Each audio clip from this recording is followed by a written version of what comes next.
Bismillahirrahmanirrahim and Assalamu alaikum wa rahmatullahi wa barakatuhu.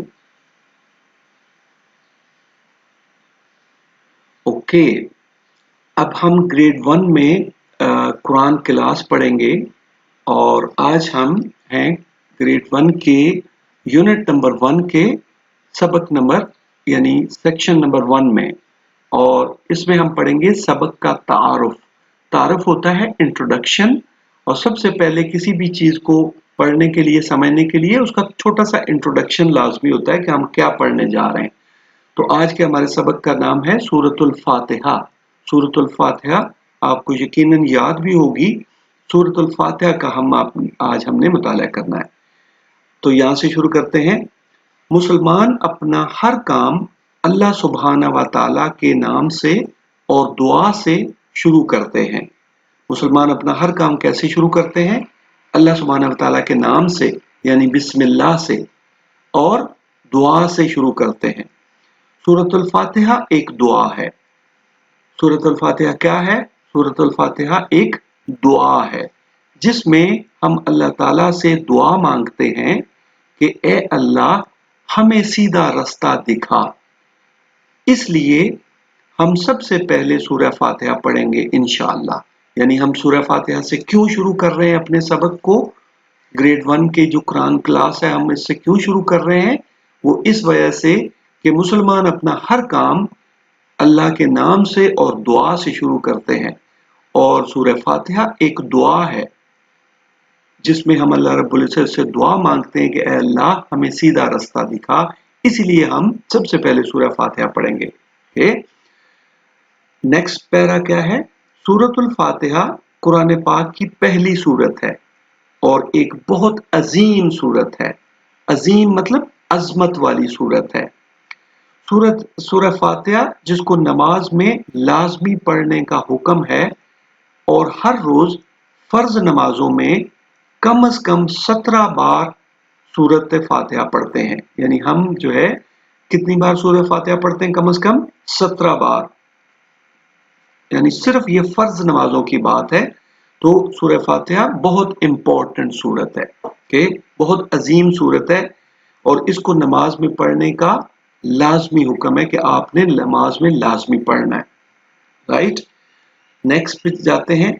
सबसे पहले हम सूरह फातिहा का तिलावत और तर्जमा पढ़ेंगे। तिलावत आई एम श्योर, मुझे पूरा यकीन है कि आप लोगों को सूरह फातिहा का अरबिक पढ़ना आता है। अरबी में आप सूरह फातिहा पढ़ सकते हैं और मुझे उम्मीद है कि आपको याद भी होगा। अब हम दोबारा पढ़ते हैं। औज़ुबिल्लाहि मिनश्शैतानिर्रजीम, बिस्मिल्लाहिर्रहमानिर्रहीम, अल्हम्दुलिल्लाहि रब्बिल आलमीन, अर्रहमान अर्रहीम, मालिकी यौमिद्दीन, इय्याका नअबुदु व इय्याका नस्तईन, इहदिनस सिरातल मुस्तकीम, सिरातल लज़ीना अनअमता अलैहिम गैरिल मग़दूबि अलैहिम वलद्दालीन, आमीन। तर्जुमा, तमाम तारीफें और कुल शुक्र अल्लाह के लिए है जो तमाम जहानों का रब है, बड़ा रहम फरमाने वाला और हमेशा रहम फरमाने वाला, रोज़े जज़ा का मालिक। ए अल्लाह, हम तेरी ही इबादत करते हैं और तुझ ही से मदद मांगते हैं। हमें सीधा रास्ता दिखा, उन लोगों का रास्ता जिन पर आपने अपना इनाम अता फरमाया, न कि उन लोगों का रास्ता जिन पर आप गजबनाक हुए और न उनका जो गुमराह हो गए, आमीन। ये 7 आयात हैं सूरह फातिहा में कुल और इनमें ये जो पहली 3 आयात हैं वो अभी हम देखेंगे इसकी डिटेल कि वो एक दुआ है। चलें डिटेल आगे पढ़ते हैं। पहला क्या है? सूरह फातिहा का तारफ। ये अब सूरह फातिहा का तारफ है। पहले हमने सबक का तारफ पढ़ा था, अब सूरह फातिहा का। सूरह फातिहा के 3 हिस्से हैं। ये नोट कर लें कि सूरह फातिहा के कितने हिस्से हैं? 3 हिस्से हैं। सूरह फातिहा की पहली 3 आयात में अल्लाह ताला का तारुफ है, रब की पहचान है कि अल्लाह ताला कौन है। अल्लाह सुबहाना व ताला सारे जहानों का रब है और वो बड़ा मोहब्बत करने वाला और रहम करने वाला है और वो क़यामत के दिन का मालिक है जब सब लोगों के अमाल का हिसाब होगा और उनके जन्नत या दोज़ख में जाने का फैसला किया जाएगा। यानी क़यामत का दिन कौन सा है? वो दिन है कि जब सब लोगों के अमाल का हिसाब होगा और उनके जन्नत या दोज़ख में जाने का फैसला होगा। उस दिन का मालिक अल्लाह रब्बुल इज़्ज़त है। और पहली 3 आयात में अल्लाह रब्बुल इज़्ज़त का तारफ़ है, रब की पहचान है। ये तारफ़ का हिस्सा। चौथी आयत में हम अल्लाह ताला से एक वादा करते हैं। चौथी आयत में क्या है कि हम अल्लाह ताला से एक वादा करते हैं कि ए अल्लाह, हम तेरी ही इबादत करते हैं और तुझ ही से मदद मांगते हैं। ये है हमारा वादा जो हम अल्लाह रब्बुल इज़्ज़त से करते हैं। ओके, नेक्स्ट जो तीसरा हिस्सा है, इसके बाद की 3 आयात में हम अल्लाह ताला से दुआ करते हैं, दुआ मांगते हैं कि हमें सीधा रास्ता दिखा दे। वो रास्ता जो नेक और साले भी लोग होते हैं जो इस्लाह करने वाले होते हैं। इस्लाह करना भी मतलब अच्छे नेक काम करने वाले। नेक और साले ये एक दूसरे के सिनोनिम्स हैं। नेक और साले लोगों का रास्ता हो, ना कि ऐसे लोगों का जिन पर तेरा गजब और अजाब नाज़िल हुआ हो, और ना ऐसे लोगों का रास्ता जो कि सीधे रास्ते से भटक कर गुमराह हो गए हों। यानी हम यहाँ पे ये दुआ करते हैं कि ए परवरदिगार, ए अल्लाह ताला, ए अल्लाह सुब्हानहू व तआला, हम आपसे ये दुआ करते हैं कि हमें सीधा रास्ता दिखा दीजिए और वो रास्ता जो नेक और साले लोगों का रास्ता हो, और ऐसे लोगों के रास्ते से हमें बचा लें जिन पर आपका गजब नाज़िल हुआ हो, और न ऐसे लोग जो गुमराह हो गए हों, जो भटक गए हों। यानी तीसरा हिस्सा एक दुआ है। तो क्या 3 हिस्से कौन से हैं सूरह फातिहा के? नंबर 1 तारफ़ है, नंबर 2 वादा है, नंबर 3 दुआ है।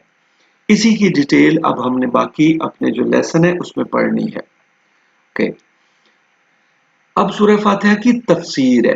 तफसीर को जरा हम तेजी से पढ़ेंगे कि पहली आयत है अल्हम्दुलिल्लाहि रब्बिल आलमीन। अल्हम्दुलिल्लाह में 2 अल्फाज हैं, यानी अल्हम्द और लिल्लाहि। अल्हम्द और लिल्लाहि। अल्हम्दो का मतलब है सब तारीफें और कुल शुक्र, जबकि लिल्लाहि का मतलब है अल्लाह सुब्हाना व ताला के लिए है। यानी लिल्लाहि अल्लाह ताला के लिए है, अल्लाह सुब्हाना व ताला के लिए। तो अल्हम्दुलिल्लाह का मतलब बना सब तारीफें और तमाम तारीफें और कुल शुक्र अल्लाह के लिए है। इन अल्फाज को या आयत के इस हिस्से को समझने के लिए हमें तारीफ और शुक्र के मफहूम को समझना होगा कि तारीफ क्या चीज होती है और शुक्र क्या होता है। जब हमें कोई चीज अच्छी लगती है, पसंद आती है, जिसे देखकर हम खुश होते हैं, तो हम इसकी तारीफ करते हैं, ख्वाह इस चीज से हमारा कोई ताल्लुक हो या ना हो, ख्वाह इस चीज से हमारी जात को कोई फायदा हासिल हो या ना हो। अगर हमें वो चीज अच्छी लगे तो हम इसकी तारीफ करते हैं। जैसे हम किसी की सूरत की, किसी सलाहियत की, किसी की आवाज की या अंदाज की तारीफ करें जिससे हमें बराह रास्त कोई फायदा ना ही पहुंचता हो, तो उसको शुक्र कहा जाता है, उसको तारीफ कहा जाता है। लेकिन शुक्र हमेशा इसी का किया जाता है जिसने हमारी कोई मदद की हो, जिससे हमारी जात को फायदा पहुंचा हो। बाज हालात में हमें एक ही वक्त में किसी की तारीफ भी करनी होती है और इसका शुक्रिया भी अदा करना होता है। जैसे अगर कोई हमारी माली मदद करे तो हम उसे कहें कि आप तो बड़े गनी हैं। ये गनी खास लफ्ज है, गनी है, तो इसका मतलब इस एक लफ्ज में हमने इसकी तारीफ भी की। वो कैसे?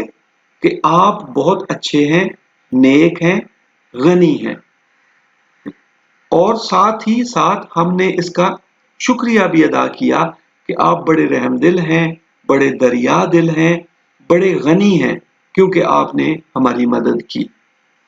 الحمدللہ بھی ایسا ہی ایک لفظ ہے جس میں تعریف اور شکر دونوں کا مفہوم موجود ہے، کیونکہ موجود ہے۔ الحمدللہ یعنی سب تعریف اور شکر اللہ ہی کے لیے ہے۔ نیکسٹ میں الحمدللہ رب العالمین، اسی کو ہم پڑھ رہے ہیں۔ تو ہم نے جانا کہ تعریف اس کی ہوتی ہے جو کوئی اچھا کام کرے، کوئی خوبصورت کام کرے، کوئی کمال کا کام کرے۔ اب آپ اپنے چاروں طرف دیکھ لیں، جو کچھ ہمیں نظر آتا ہے وہ سب اللہ رب العزت ہی کا پیدا کیا ہوا ہے۔ یہ خوبصورت دنیا، یہ کمال کے نظام اور یہ مسلسل توازن سب اللہ ہی کا ہے۔ اس کائنات کی کسی بھی چیز کو ہم دیکھ لیں، آسمانوں کو، سورج چاند ستاروں کو، پہاڑوں دریاؤں اور میدانوں کو، درختوں کو، پھلوں اور پھولوں کو، جس چیز کو بھی ہم دیکھیں گے ہمیں اس کے بنانے والے کی تعریف تو لازمی کرنی پڑے گی کہ واہ کیا کمال کی تخلیق ہے۔ اس کائنات کی ہر شے اللہ رب العزت ہی کی بنائی گئی ہے۔ تو پھر الحمدللہ مطلب ہر تعریف اللہ رب العزت کے لیے ہی ہے۔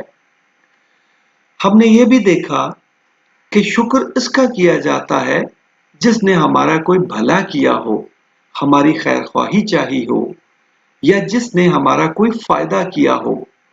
تو ذرا غور کرو، اللہ سبحانہ و تعالیٰ نے جو کچھ بنایا ہے ہمارے لیے ہی بنایا ہے۔ یہ سورج چاند ستارے، یہ پہاڑ اور دریا، یہ پھل اور یہ پھول، یہ سب ہمارے لیے ہی ہیں۔ تو پھر الحمدللہ یعنی سب شکر اللہ ہی کے لیے ہے۔ الحمدللہ سب سے خوبصورت کلمہ شکر ہے۔ نیکسٹ پیج پہ جاتے ہیں۔ اوکے، یہی تھا آج ہم نے یہی پڑھا کہ الحمدللہ کا مطلب کیا ہے۔ تو الحمدللہ میں ہم نے تعریف دیکھی کہ حمد کے لفظ میں تعریف بھی ہے اور شکر بھی ہے۔ تعریف اس کی ہوتی ہے جو اچھا کام کرے، اور اللہ رب العزت نے جتنے کام ہیں، جتنی مخلوقات ہیں اللہ رب العزت کی، ہر تخلیق کو دیکھ کر انسان اس کی تعریف کیے بغیر نہیں رہ سکتا۔ اور شکر اس کا ہوتا ہے جو ہمارا کو بھلا کرے۔ تو یہ سارے کام جو ساری مخلوقات ہیں اللہ رب العزت نے دنیا جو بنائی ہے، جو پھل پھول بنائے ہیں، یہ سب ہمارے لیے ہی ہیں، انسان کے لیے ہیں۔ اور اسی لیے ہم کہتے ہیں کہ الحمدللہ کہ اللہ ہی کی تعریف ہے اور اللہ ہی کا شکر ہے۔ اب آپ نے کرنا کیا ہے، یہ عملی کام ہے۔ عمل میں کیا کرنا ہے، کلاس کا کام ہے اور گھر کا کام ہے۔ کلاس کا کام مختصر جواب لکھیں، یعنی یہ آپ نے اپنی کاپی میں لکھنے ہیں۔ نمبر 1، مسلمان اپنے ہر کام کا آغاز کیسے کرتے ہیں؟ یہ تو آسان ہے، بہت آسان ہے۔ اور دوسرا، سورہ فاتحہ کے کتنے حصے ہیں ان کی تفصیل بیان کریں، یہ بھی آسان ہے، یہ بھی آپ کو پتا ہے۔ اوکے، تعریف اور شکر میں بنیادی فرق کیا ہے؟ یہ تھوڑا سا لمبا سوال ہے لیکن آپ یقیناً اس کو بھی آسانی سے کر لیں گے۔ اوکے، اور اب آپ کا گھر کا کام، یہ جو پیج ہے یہ آپ لکھ لیجئے گا، اپنے کلاس کا کام اور گھر کا کام، رائٹ؟ اب کیا ہے کہ گھر کے کام میں سب سے پہلے ایک فہرست بنائیں، یعنی ایک لسٹ بنائیں، فہرست بنائیں، اور ان چیزوں کے نام لکھیں جو اللہ تعالیٰ نے ہمارے فائدے کے لیے بنائی ہیں۔ چلیں دیکھتے ہیں کہ آپ کتنی چیزیں لکھتے ہیں۔ ان چیزوں میں جنگل، پہاڑ، دریا، سب چیزیں آ سکتی ہیں، سورج چاند ستارے آ سکتے ہیں، یہ پھل آ سکتے ہیں، کتنے پھلوں کے آپ نام لکھ سکتے ہیں، کتنی سبزیوں کے نام آپ لکھ سکتے ہیں، ذرا لکھ کے بتائیں کہ کتنا کچھ آپ لکھ سکتے ہیں۔ ओके, सेकंड पॉइंट है 4 लोगों को सूरह फातिहा के तीन हिस्सों के बारे में बताएं। ये 4 लोग जो हैं आपके घर में आपके मामा बाबा बहन भाई हो सकते हैं, या कोई रिश्तेदार हो सकते हैं, या कोई दोस्त हो सकते हैं जिनको आप ये चीज बताएंगे कि सूरह फातिहा के कितने हिस्से हैं। सूरह फातिहा के तीनों हिस्सों के बारे में आपने उनको बताना है। और जो नेक्स्ट डे है यानी कल आपने अपने टीचर को बताना है कि आपने किन किन लोगों को किन किन लोगों को ये सूरह फातिहा के तीनों हिस्सों का बताया था। ओके, चलें, शाबाश, आपके लिए काफी लंबा काम है और 3 टाइम्स आपने इसको रीड करना है ये सारे को, राइट। चलें, टेक केयर एंड अल्लाह हाफ़िज़।